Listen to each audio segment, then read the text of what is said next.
Yan, dumating na si Habi kahapon and meron tayong welcome back home gift sa kanya. Ibigay ko ngayon.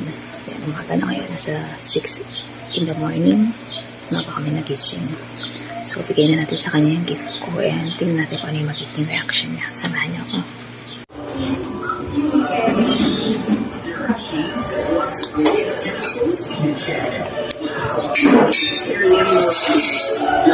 Yes. Ito lang po. Dami pagkain.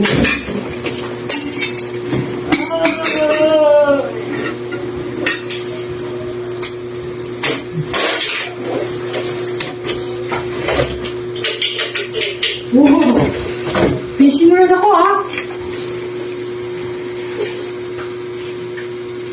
Gastos yung iniisip mo. Ano binili? Thank you. Happy? Galit pa siya. Saan? Yee, kinikilig yan. So, ito nga pala yung aking nabiling fishing rod para kay Habi. Ayan.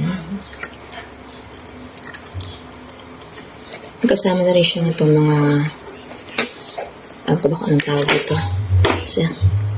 Basta set na siya na pang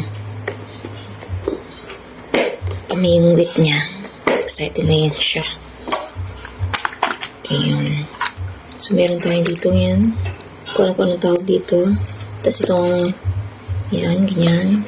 Wala ko alam kasi sa ganito.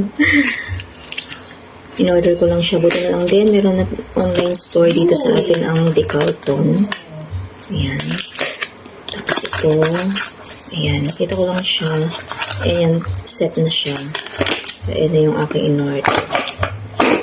Ayan. Wala nyo lang yung reaction niya kanina sa video, no? Pasimple lang yun. Pero, ano yun? Tuwang-tuwa yun. Tsaka excited na yun. Kapag fishing. So, ayan. Na-adjust yan para humaba siya. Nasa 240 na yung size nito. Ayan. Ulit na siya. So, tatry ko din mag-fishing kapag kumakahuli tayo ng isda.